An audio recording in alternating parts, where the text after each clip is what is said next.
completes his grieving, and in the 9th verse, he surrenders completely, at least in the state of a surrender, saying that I am your disciple. I am not able to decide how to proceed with. So please uh, accept me as your student and help me to guide.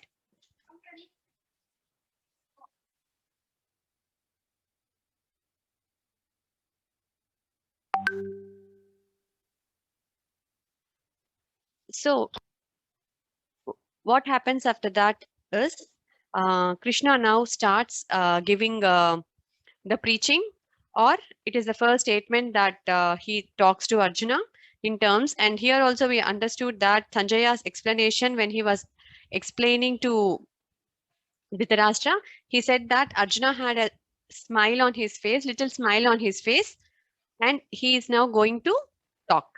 And that smile, we understood that because Krishna very well knew the state of Arjuna, his mental state, how he was in. That's why he just smiled in the sense of his internal intention, what he actually intended to, and what he had spoken till now really doesn't match. So he just gets a smile on his face and starts telling the preachings. So this is the first profound statement in Bhagavad Gita. Shri Bhagavanuvacha अशोचानन्वशोचस्त्वं प्रज्ञावादांश्च भाषसे गतासूनगतासूंश्च नानुशोचन्ति पंडिताः. So here he's saying, so the Bhagavan is a supreme personality who is the Paramatma, is answering. Shochan is grieving. So asochan nanva shochatvam, you are grieving on the things, or you are mourning on the things which is not uh, having the eligibility to grieve for. At the same time, prajnavadamscha bhashase. Prajnavadam is like prajnam is scholar. You are talking as if you are a very great scholar on other side. Gata suna gata sumscha nanu shochanti panditaha. Panditaha is a learned person, or the person who is a knows about the knowledge of all the things like the birth, death, and all. Those person will not grieve either for the living or for the dead. So this is the first statement that he says.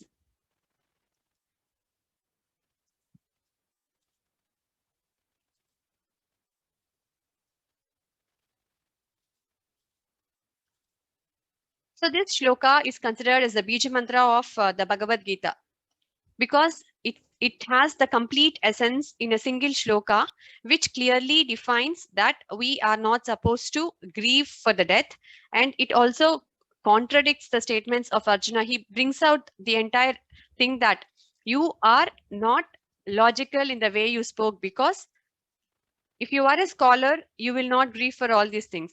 You speak like a scholar, but you are not acting like a scholar.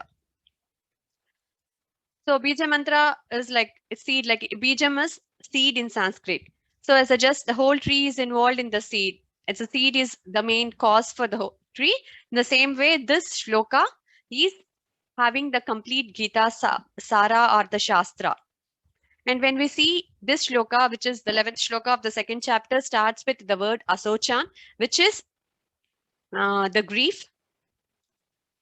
And it ends in the 18th chapter, where Bhagavan again says, Sarvadharman parityaja mamekam sharanam vraja. Aham tvam sarva papebhyaha moksha ishyami masuchaha. So it starts with atochan, which is not worthy to grieve, and ends with masuchaha, do not grieve. So the whole 18 chapters purpose is actually the removal of sorrow that Arjuna had. For whichever thing he was grieving, it took to a state where he was removed of the grief. So between the chapters 2 and 18, the topic was removal, the reason for grief and the cause of the grief. In the first chapter itself, we saw what was the cause of Vishadam. It is the ignorance or attachment to the materialistic world or the materialistic objects which caused this grief to Arjuna. And the essence of Gita or the learning and implementation of Gita took away the whole sorrow of Arjuna when he was at the 18th chapter preaching.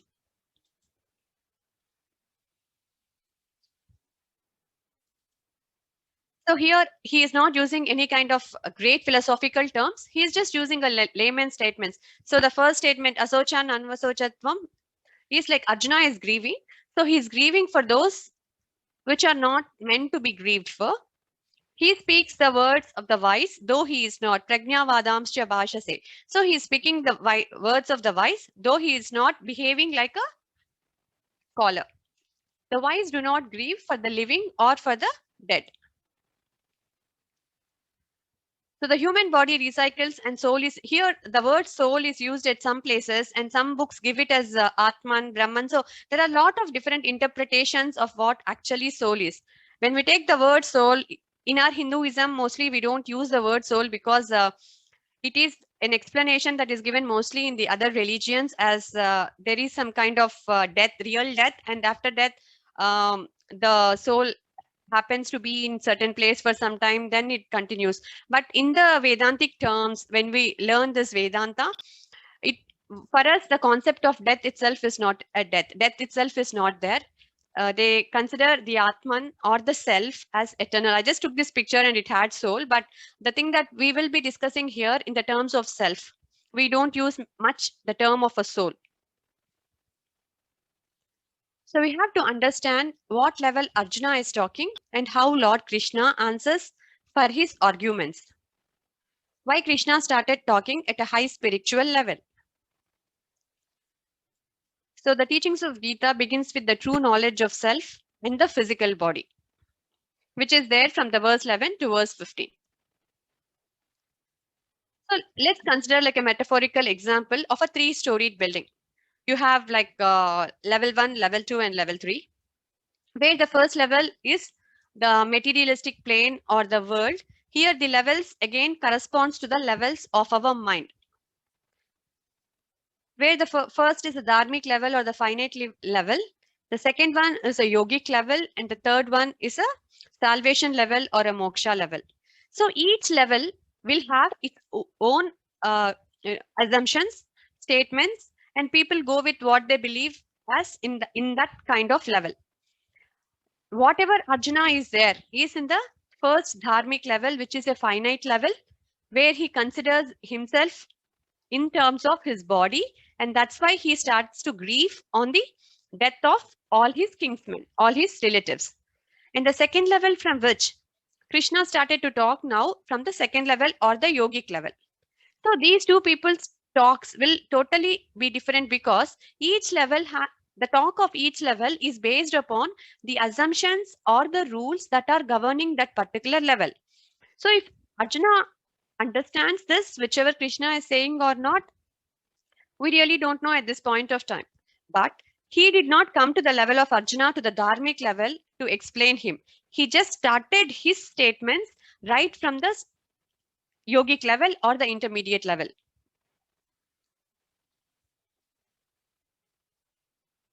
So each story contains unlimited opportunities and paths. The residents of each floor have their own language, terms, and assumptions.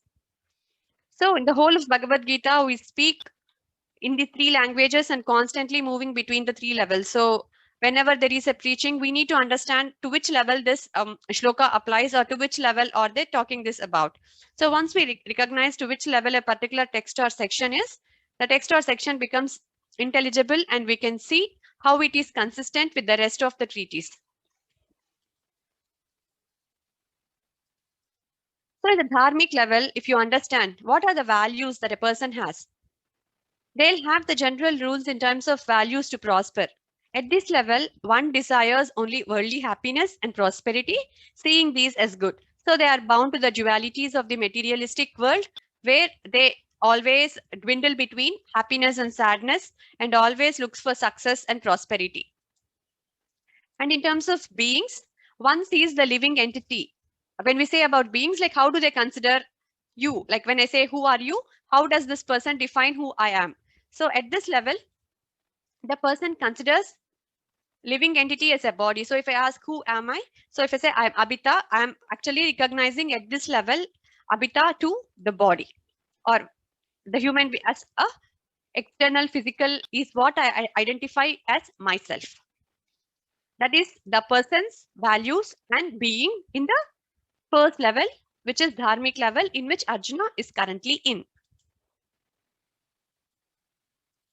And second one is the yogic level. Now this person is above because he has understood the truths of existence because of gaining the knowledge. So one rejects worldly prosperity, valuing instead detachment from the world. On this level, indifference to both worldly and happiness, worldly. So the dualities, they will see everything as equal. It doesn't mean that they are not interacting with the world, but with their mental state at the yogic level, they interact with the world, but with the mindset of understanding the concept that happiness lies within. So they are not seeking happiness from outside world. In the introduction, we have seen as and when we evolve above and above in our spiritual ladder, the amount of the percentage of happiness we seek from the external world decreases. So yogic level is going up in the spiritual path. So when a person raises above in the spiritual path, his expectation or his dependency for happiness on the external world comes down and down. That's the reason he rejects the worldly prosperity instead of detachment from the. It doesn't mean that he doesn't want to work, he doesn't do his normal nature of duty. He will still be in the world working normally, but not getting stressed up with anything because he looks at things, he know what is the truth and where to derive the true source of happiness. On this level, one yokes oneself to a higher reality, that of moksha. So he is in the second level. So this person's aim would be to climb up and go and reach the third floor. In yoga, one values superiority of being equal-minded towards both happiness and distress and seeking absorption in Brahman. So as a being, they are indifferent to both worldly happiness and worldly distress. So he has the understanding that he is an eternal spirit. He is that consciousness. So he doesn't recognize himself with the material body, which is temporary. So he has a complete idea of what is permanent and what is temporary. So this is the person who conducts himself in the second level. This is the values that he will have. And this is the idea or his assumption on being. When we say being, it is the definition of I. Who am I? If you ask, what is the definition of I? You give from the level one is I am my body. The second level, if you see in the yogic level, if you ask a person, the person feels or tells that I am the eternal spirit or I am the eternal soul.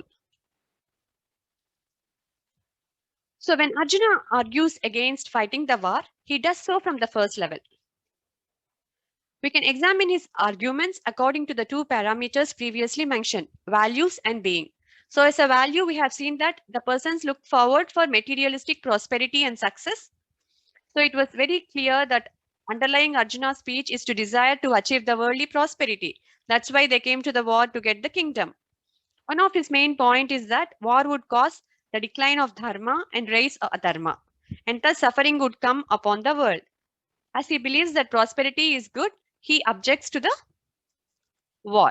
So we can clearly see that the values of this person or Arjuna whom we are talking here is fits the definition of a person staying in the level one.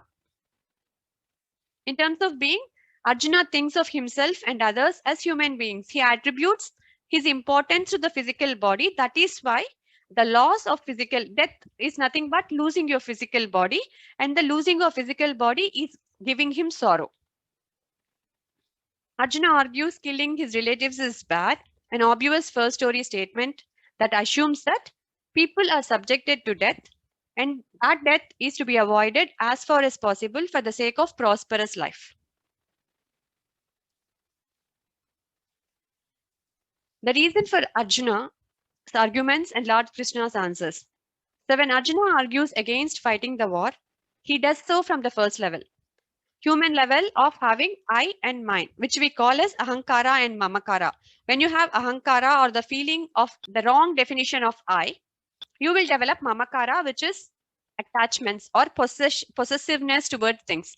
And when you develop mamakara, you will be attached to that things or objects and seek happiness or you will derive happiness or sorrow from that objects. The whole thing comes because the definition of I is not the right definition at this level, because you are associating that I to the physical body.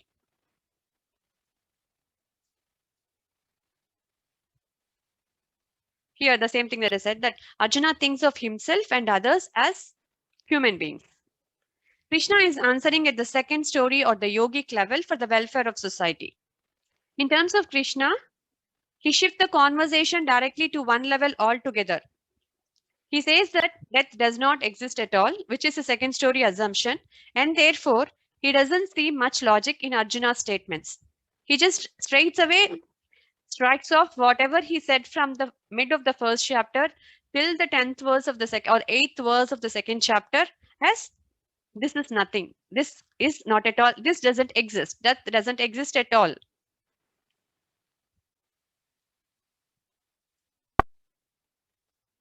When Arjuna argues against fighting the war, he does so from the first level because the same thing like I think this is actually repetitive.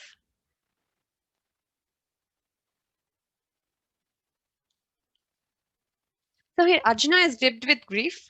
Krishna has tried to tell Arjuna that his timing was wrong, but this did not convince Arjuna at all.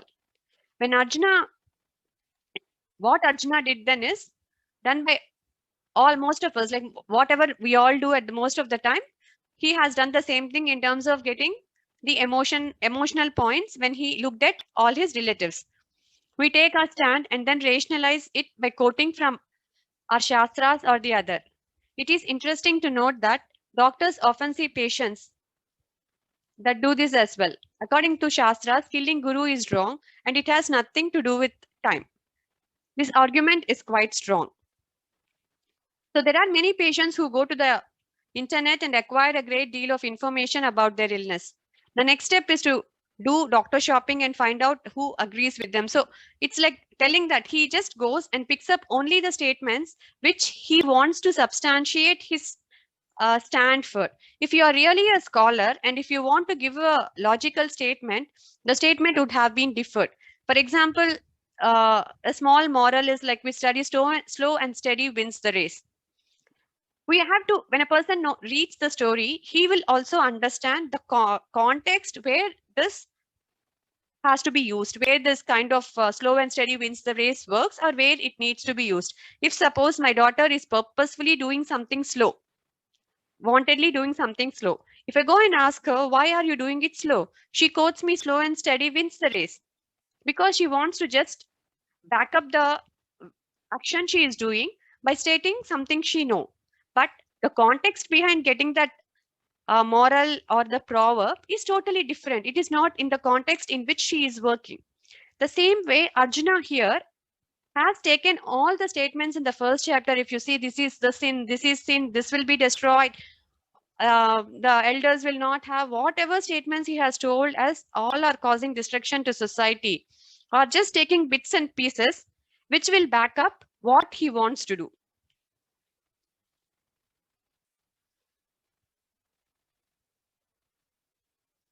So Arjuna was just doing that. He was just picking up the information which will actually give a bit of boost to the statements he is saying without really getting into the context. Like he also said that killing is a sin, because this is mentioned in the Shastra that killing is a sin. But the same Shastra mentioned that if a person performs 6 kind of wrong or 6 kind of aggrandizes, that person is eligible to be killed because he is considered a sinner.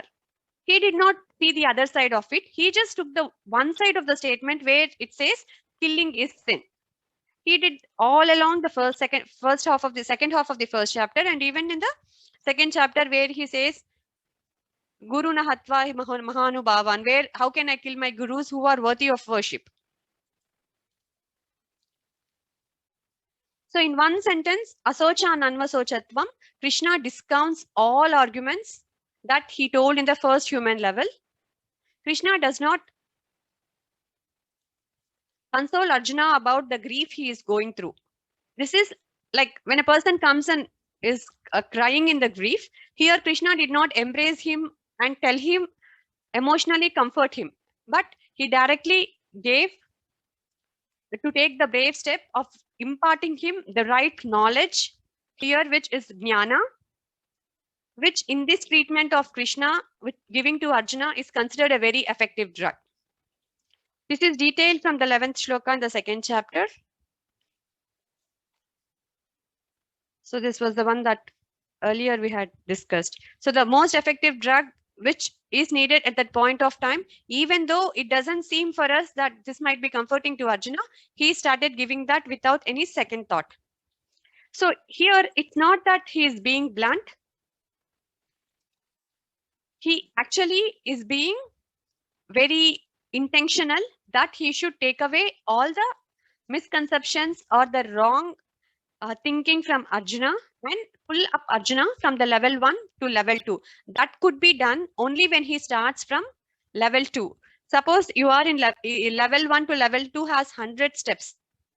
And you have to climb up 100 steps and go. And each, when we think of us in the application of Bhagavad Gita, this second story statements will be received by each one of us depending upon which step we are in. When I say step, it is our mental state of mind in the first storied building, in this materialistic world. How are we considering or conducting ourselves in this materialistic world? Suppose a person is in step 1. When a person speaks from the step 1 of second story, nothing, that will be total nonsense. If a person is in the step 80 or 90, that person can at least relate 30 to 40% of what the person is speaking from level 2. So he understood that Arjuna is not in the lowest of the level 1. So it was his approach that if I start from level 2, it will be easy for Arjuna. He will try and come in the level 2 where he will be out of this total sorrow, because the sorrow statement came because of the assumption of level 1. So that's why he started this brave step and he started speaking these words. He is not doing anything to satisfy anyone's ego. He is doing the right thing and giving the right treatment for the patient. Why he is doing this? Because they both are long-time friends and emotional bonding is there and they know about each other very well. That's why Krishna was able to give that kind of treatment which suits Arjuna at that point of time.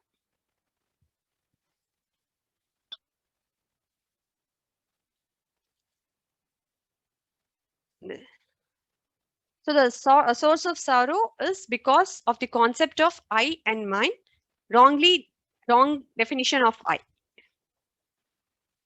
This one also we have seen in the first chapter that Vishadam is nothing but the materialistic attachment which caused sorrow on both sides, both for Dhritarashtra as well as for Arjuna.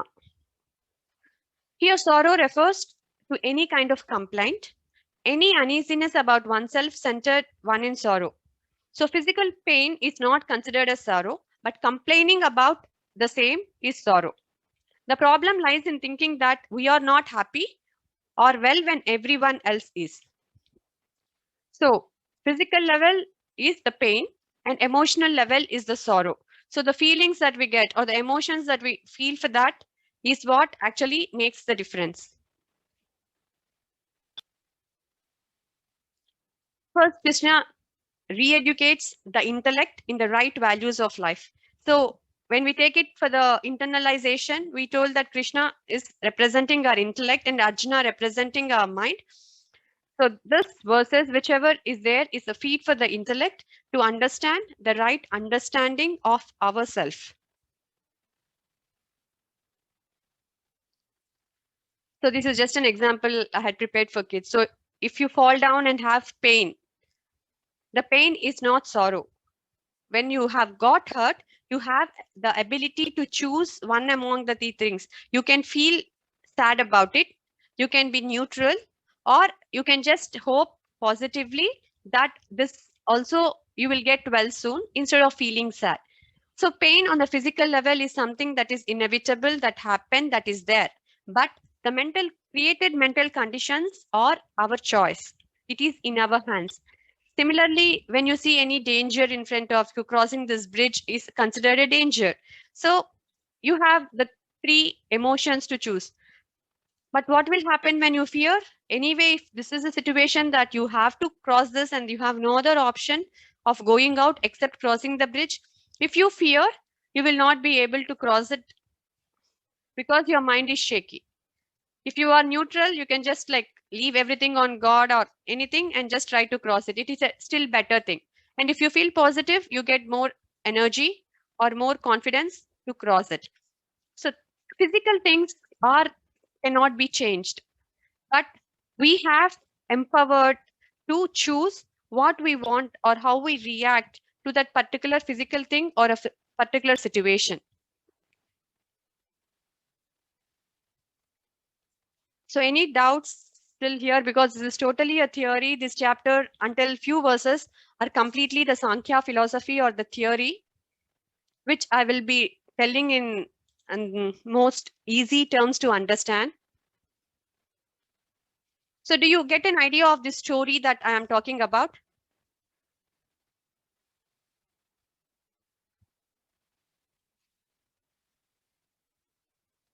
I think you can unmute yourselves. Yeah, Abhita.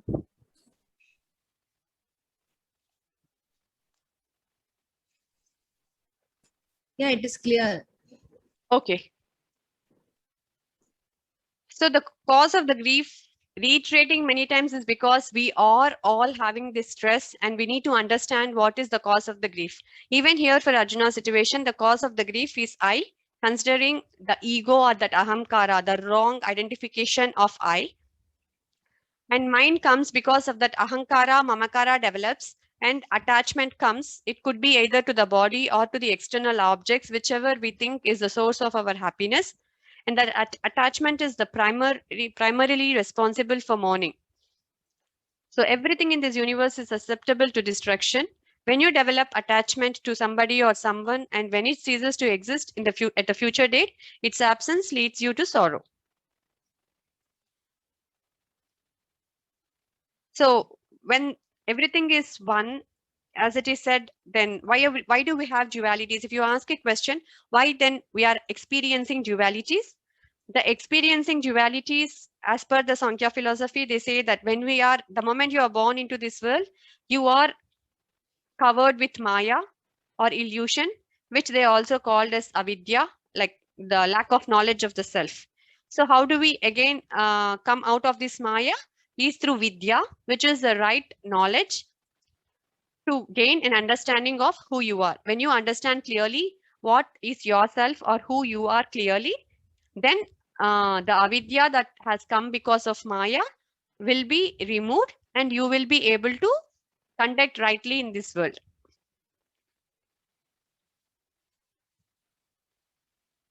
So here we see both of them were grieving, like Dhritarashtra there was grieving because his sons were going to die. And here Arjuna's stance was like, my own son, my own family members are going to, so anything, it could be like my or not mine. That attachment or attachment was actually causing the problem or causing the sorrow for both of them, Arjuna as well as Dhritarashtra.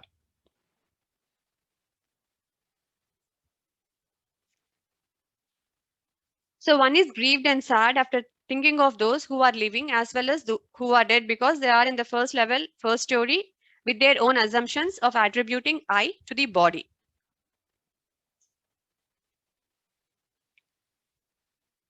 And here, when we see of Arjuna's stance, on one side, he is grieving for people, understanding that the people will not be no more. On the other hand, he in the first chapter told that if people, the society, all of the people are died, there will be no one to offer rice balls to the ancestors. So when he talks about that, he really has an understanding of the soul or rebirth. He believes in the theory of rebirth. But still, one side he is grieving, which shows that he is actually contradicting his statements.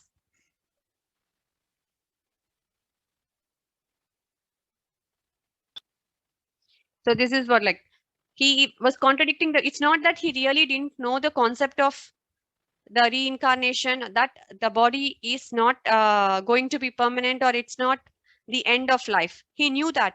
Because he knew that, only at one point of time he was able to bring about that the ancestors will not get the final rights, or they will not be offered the pinda pradhanam and all. That's why this statement started at the second level, this kind of statement, because the knowledge that Arjuna had was covered at that particular point of time by his emotions. And once his emotions are subsided, he will be able to tap on the right knowledge he had within him with Krishna's preachings. So this was the explanation, or much of a theory that was surrounding the shloka 11, which is considered as the Bija Mantra of Bhagavad Gita. So now I'll go to the next shloka. Nattvevaham jatu nasam, natvam neme janadhipaha, na chaiva na bhavishyamaha, sarve vayamatah param. So he starts again saying, never was there a time when I did not exist, nor you, nor all these kings, nor in the future shall any of us cease to be. So he's bringing that concept that we were present every time. In the past we were there, present we are, and in the future also we will be. So there was never a time where we did not exist. Then when we are existing all the time, what is your worry about? What are you worrying about? So here, with this statement, he clearly says, so when the battle happens, what is it they are going to kill? Physical bodies. So when anyone dies, it is the physical body that the person loses.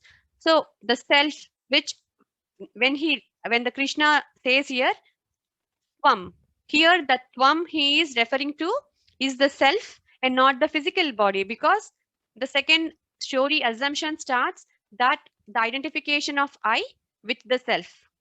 So whenever Arjuna had referred till now as I, he referred that to the physical body. Here, Krishna, when he is referring to that I, he is referring to the self. So he says the self, Tvam, the me, or the self was always there. I was there, you were there, and all these people were there. We will also exist in the future. Nothing is going to happen to us.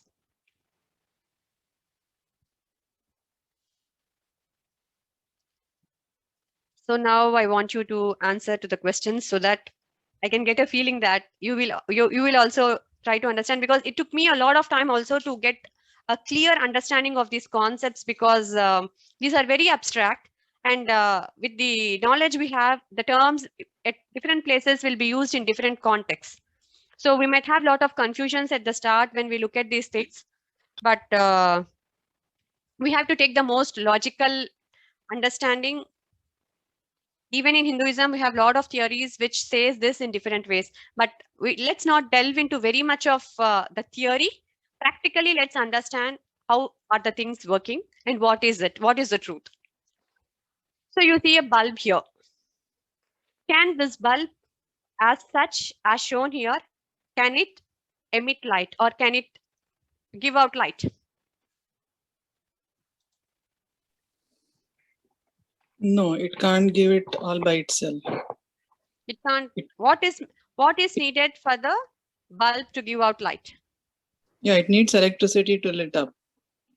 Yeah, it needs electricity to lit up.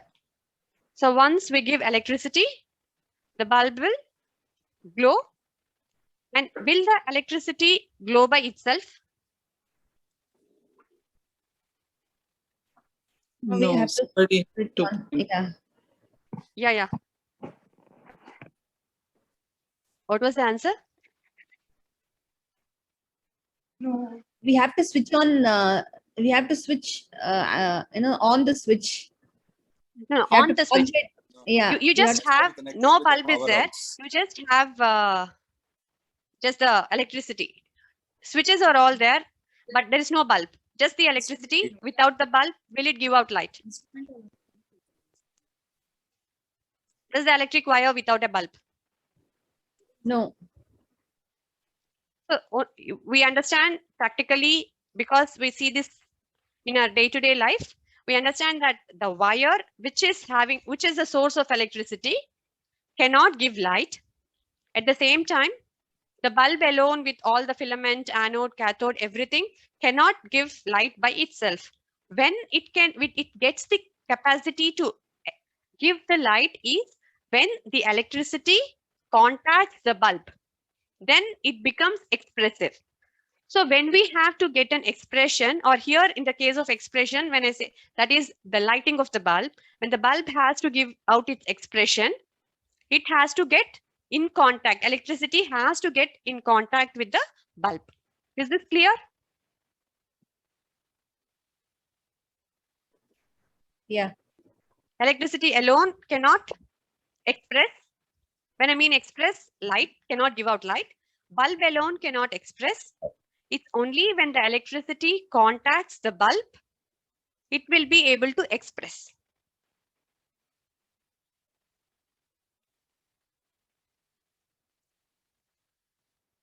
So for us, when we see, we have physically, when we see about ourselves, we have our body, we have our mind, and we have the intellect, which is the discriminating factor. Body is physical. Mind and intellect are subtle because you cannot physically see them, but you know that mind is there, intellect is there because you have feelings and you have logic. Because you have both of them, you very well understand that you possess mind and you also possess intellect. They are subtle, but you will feel, because of the feeling, you are convinced that you have both of them. So physical body, everyone knows because we see it with our eyes that we have a body. And for us also, see this body, mind and intellect together, we can consider here as a bulb. The physical outer structure, the filament, anode, cathode, everything. For us to give an expression, we need the self or the Atman.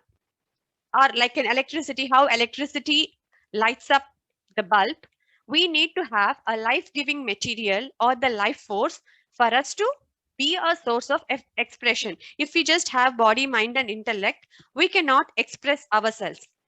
And if you just have that life force cannot express itself. Life force has to contact body, mind and intellect, or life force can express itself into this world only with the help of the three instruments of body, mind and intellect.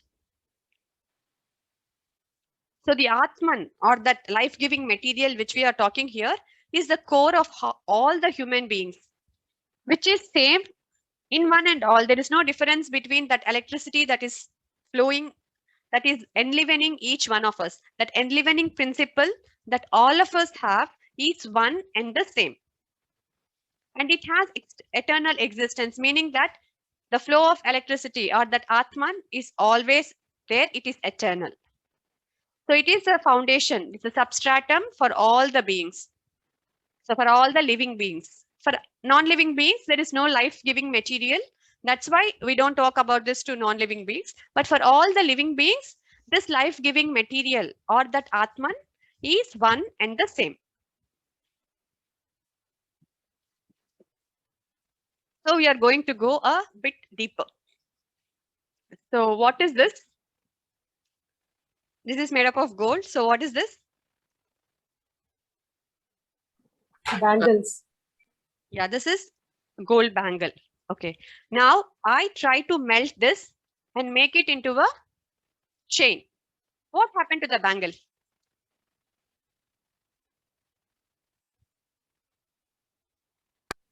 It lost its physical appearance. It turned into something else. It turned into something else. So if we have to say it in terms of bangle and chain, we say that bangle is not there, but chain is, because now the bangle became a chain. So you cannot see the bangle now, but you can see the chain. Now I make the chain into a ring. We can see that when I ask like what happened to the chain is not there, but the ring is. And now I melted the ring into gold. There are no ornaments. So what happened to the ring? Ring is not there, but gold is. What is common in all of this? Gold is common, material is same. Material is the same. Gold is the same. That easiness. So whenever we say this is bangle, that easiness here is the gold. That easiness is always there in each and every one of them, even though the name has changed. When it was a bangle, we call it a bangle. When it is a chain, we call it a chain. But the substratum, when we say Atman, like the Atman, here it is the gold. That is the life-giving material or the common material to all of them.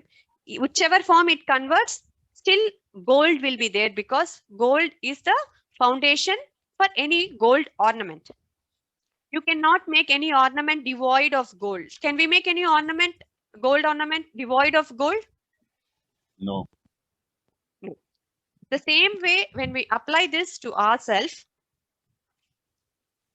we will understand that Atman is the foundation for everything. Without that, we cannot exist. Our existence is not there.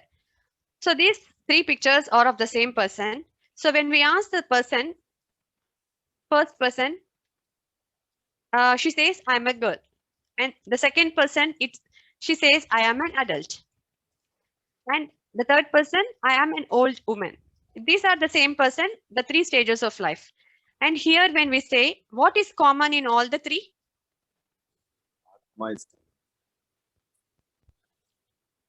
I'm not asking about the physical thing, but when we see the three. Females. Yeah, Bindu? All are females. It's not very clear, Bindu, what you told. All are female. Girls. All are female. Okay. Atma is same in all the three. Atma Okay. is same. Atma is same in all Yeah. the three.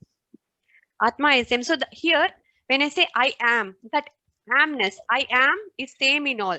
What changed here is a girl to Atma is adult. same. Yeah, uncle. That The Atma is three only the forms. yeah. So that Atman is the yamness here. So when we say I am, that I is the Atman, which we are saying is same across everyone. And when we define who am I, the different stages of the first level and second level is coming in the identification. When we see in the non-living objects, it is the easiness. And when we see in the living objects, it is the yamness. That amness and the easiness always remains the same. And that is the truth. That is our true identity. Not identifying ourselves with our body, not identifying ourselves with the mind, or not identifying ourselves with that physical things like childhood, youth, old age, or all the conditions of the true self. Because at each stage of life, it was experiencing that physical condition. So it is an experience of the self, but girl is not the complete, like you cannot say that I is not the girl, I is not the adult, I is not the woman, but I is the experiencer as a girl and an adult and an woman. So I'm just going to play a video, which is like 8 minutes video of Swami Sarvapriyananda, where he explains through the example of King Janaka as what is the real identity. So he has a water pot. But who told you they are not yours? They are yours. Isn't it? Some of you may have heard it. Ye sach ya wo sach. Some of you have heard it. Is this true or is that true? I told this, actually these stories I heard from the monks in the Himalayas. Just in the evening, we would go for Bhiksha, that means the evening meal. That was at 4 o'clock. Because you have to finish before sunset. It becomes very dark and cold afterwards. So till it becomes dark, after that, after our evening meal, I would go for walks with the monks in a beautiful forest, glaciers running down, and very nice.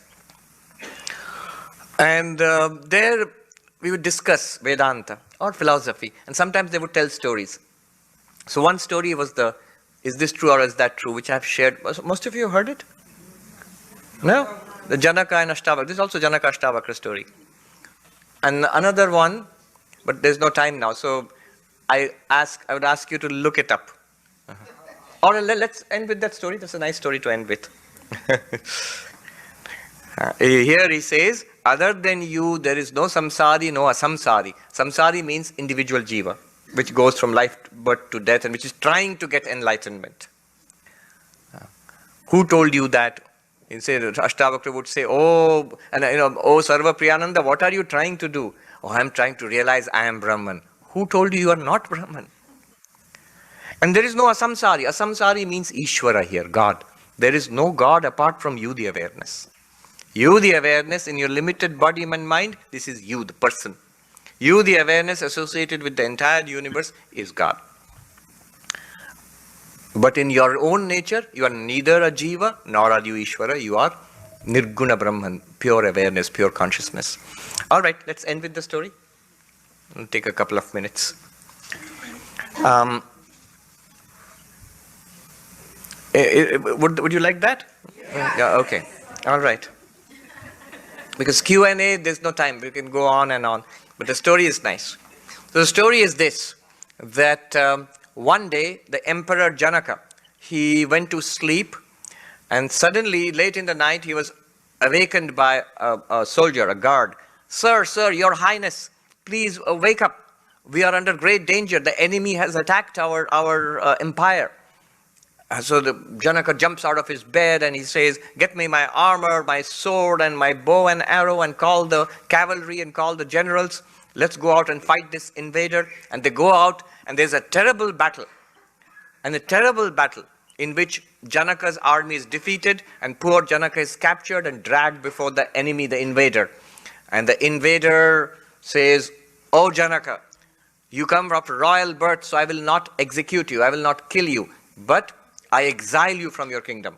Go, leave this kingdom, this empire, it's mine now, I've conquered it. And so poor Janaka, he stumbles out of the tent of the invader. He's tired and wounded and bleeding, and desperately he goes from house to house, give me a little bit of water, give me a little bit of food, and they are all his own capital. People say, oh sire, we are so sorry, but the new emperor is cruel, and it is tyrannical. We can't help you, he might kill us. And poor Janaka now, he can do nothing. He struggles onwards and onwards. Finally, he comes to the next kingdom, crosses the border, which leads me to think it couldn't have been that big an empire, you know. So he goes to the next kingdom, and as he crosses the border, he sees this poor people being fed, like a soup kitchen. There it is, in India it is khichdi. So rice and lentils and dal and all of that, dal and rice and together. And the big cauldron, and it's being served. And Janaka stands in the line, in the queue. And when it is his turn, he's at the end of the queue, he comes forward, he can't take it anymore. He's tired and traumatized and deeply unhappy and depressed. And they give him a bowl and they say that, well, it's all finished, but there's a little bit of gruel at the bottom of the cauldron. We can give it to you. You look like a good person fallen on hard days. And Janaka says, for the love of God, give me anything that you have. It's terrible. And they give him that one, and with trembling hand, he brings the bowl to his lips.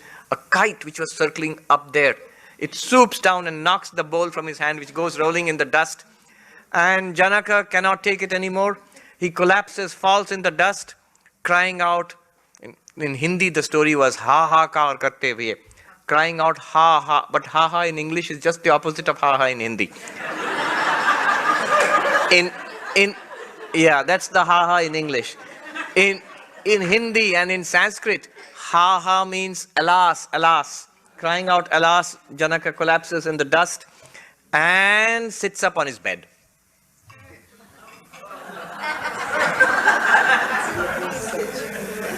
And then he blinks, and the guard runs in and says, "Sir, did you shout? Did you call? Is anything wrong?" And Janaka, now we would have said, "Oh, it was a nightmare. What did I eat before going to bed?" This is a nightmare. But Janaka is a philosopher. He has had many, many Vedanta classes.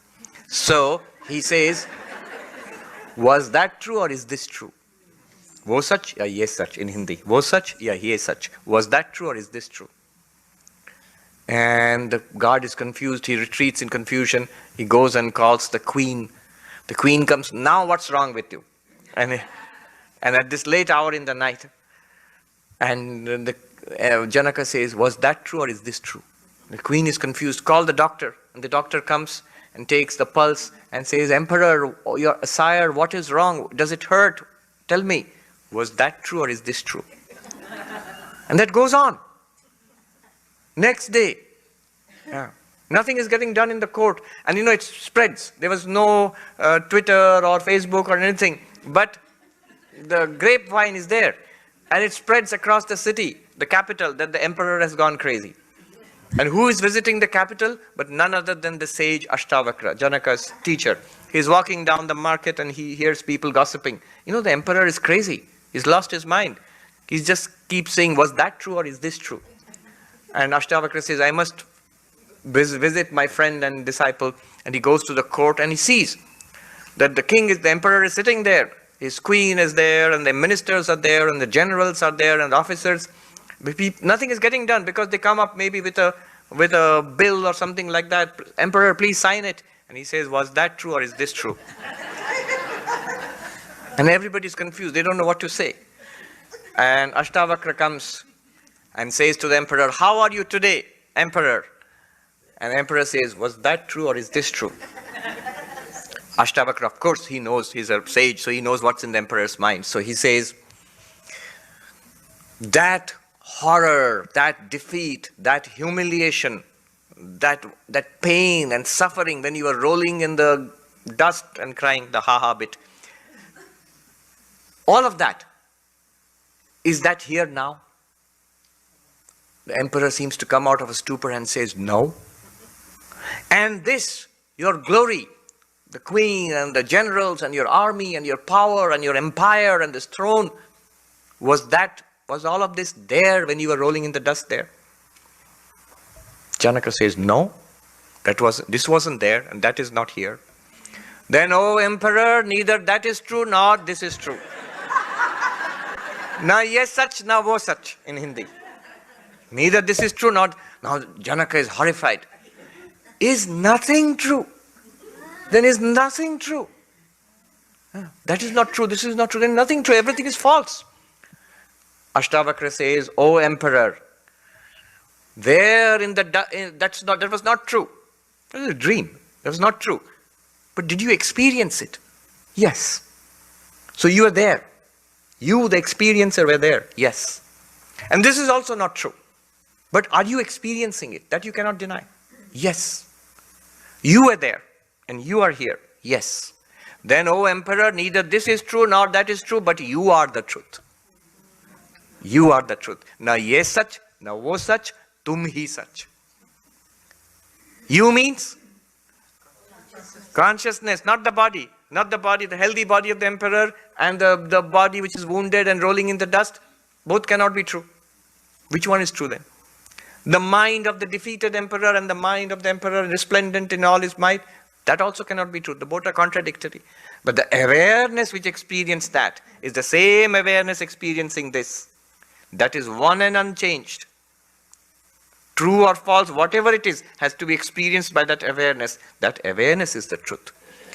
That thou art, not only Emperor Janaka, but each of us. We are that one undivided ocean of awareness, beyond death, beyond sorrow, beyond suffering, ever fulfilled. We are that, Tattvamasi. So how was this video? Yeah, it's a beautiful story. What he says is, when there is a confusion at the end, he says that only you are true. Yes. Right. So So that is- Vedanta is that, look, see, the confusion. It took a lot of time for me to also understand the concept of that. So here, when they say that you are truth, here the true is referring to the I from the second level. When you say you, what Krishna now is speaking as you, as Atman, the consciousness or the awareness. Okay. Yeah, that is the truth. That's what we are, everyone are trying to understand and realize. And when you understand the truth, it is said that you become one with the truth. Like we are all part of the universe. When we say we physically, we have just gathered this body from the 5 essential elements or the panchabhutas of this body, and this will eventually go back to the universe. But that Atman, which is experiencing, realizes that that is not, when you realize that you are nothing but the Brahman, then you become one with the universe. That is what they say as moksha. So here, when you say he said that you are the truth, he is referring to the I principle in each one of us, the experiencing principle in each one of us. That's why in our daily life, we have these 3 states. Right now, we are in the waking state where we contact the world. You know, you are Renu. When you sleep, you dream yourself as Abhita. There you feel you are Abhita. And next day when you come and who are you in the dream? If someone asks you, who are you in your dream? In your dream, someone and comes and asks you who you are.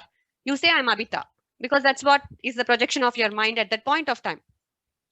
And in your deep sleep, you have no thoughts. It's a thoughtless state. But you are alive. You have life in your deep sleep. Yes. How do you know you have life in your deep sleep?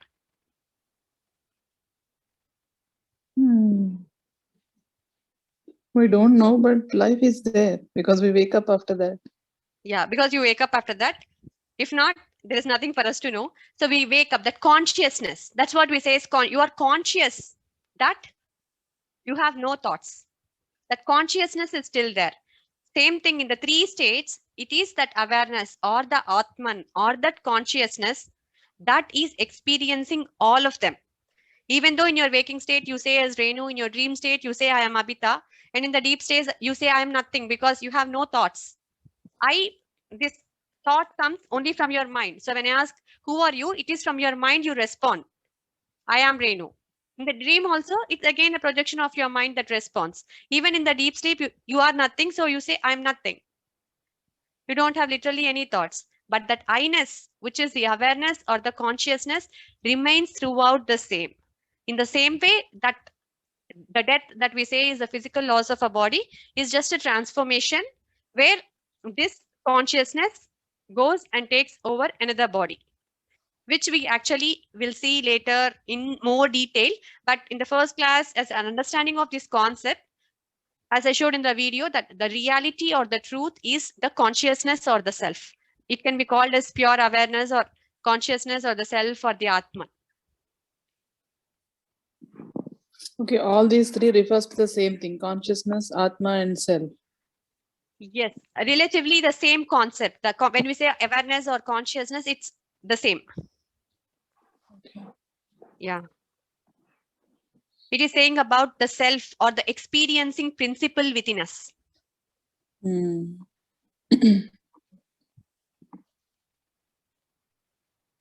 Okay. So I think I'll continue in the next class. I think I didn't see the time. So Sure. any questions still here? And I like the story very much when I heard for the first time that A such or O such, because it was very interesting to get an answer in which he explains things very nicely.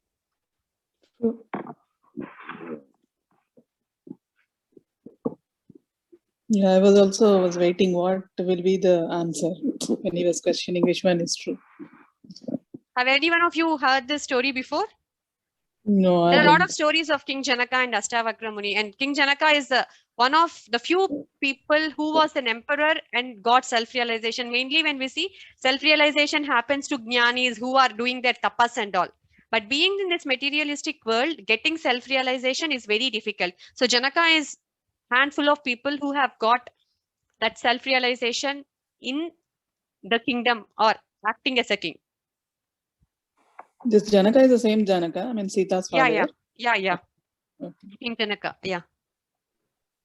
I just have one doubt, Abhita, but if there is no Yeah, Uma. time, I can ask next class. Yeah, Uma. Ask. No, you were saying that the consciousness is eternal, and Yes. that is the truth. Yes. Like you were saying about gold, and Yes. even in the story, Uh-huh. King Janaka in the dream also and in the waking state also, he Uh-huh. is the real. His experience or his awareness is the real truth, right? Yes. But what happens if a person dies? How can he be Awareness. eternal? How can he be eternal if the physical body is the main part in all these things? Physical body, you said electricity bulb also. If the bulb Yeah. breaks, See, take the example of gold. Just because the bangle is gone, you say the gold is not there because bangle is not there, but the gold got converted into chain, right? In the same way, when we take it in terms of, to say as a very simple terms, we are all in this world because of some kind of karma or whatever it is. We are here because there was a cause for us to take birth. That's what we call as causal body or the cause of a birth. So once we die, that with this Atman, again, when we go deeper here, we will see two kinds of consciousness or awareness. One which we call as individual awareness, and one which we call as universal awareness. The individual awareness comes into play because we are associating ourselves with the mind and the intellect, and it is conditioned because of Maya. So we will have individual awareness, and at the end, we will take up many lives until this individual awareness or the consciousness realizes that it is one with the universal. It is nothing but the universal awareness. So once you realize, we call it as Jiva. We are all called as Jiva. So when the Jiva realizes that it is nothing but Paramatma, Jiva becomes one with the Paramatma. That's what we call it, the kind of birth and death. So for your question, what happens when we die? Just, it's like changing of a dress. In the 19th sloka, it will clearly explain that what happens. It's like changing the clothes. The Atman is changing the clothes, removing one shirt and wearing a new shirt. does that mean that every person has a re-life or a rebirth? Does this mean that? See, again, you accepting it or not accepting it is up to us. This is what the Sankhya philosophy says. Then why are we offering pindam when we say that, when you're saying that the person is alive, then the person is always eternal, and the person has taken another dress and he's there somewhere, he's there, means he's again there in the universe. Then why are we offering pindam thinking that they are not there? Isn't it contradictory? That's what, no, in the first, when we talked about Pinda Pradada, we have actually gone through that. The rituals that we are doing now is not with the proper backed up reasons. The main reason for doing these rituals, see, that memory will not be there for that, the conditioned memory that we carry from life to life. When we change the dress, you will totally forget which dress you wore previously. That is again happens because of the same Maya only. You don't remember that if a person who is dead, until a period of time, they say, when before it gets into contact with another dress, it really doesn't remember. But the purpose of doing the rituals is just to make sure that the people, whatever traditions they have left behind, at least once in a year, we remember them, to know the good values, good values. It's not actually to literally say that they are starving, they are hungry, that and all. The main reason for thinking of them once in a year is to understand their contributions to our lineage and to follow their footsteps. Okay. Yeah, that is the main intention behind doing this ritual periodically. Okay.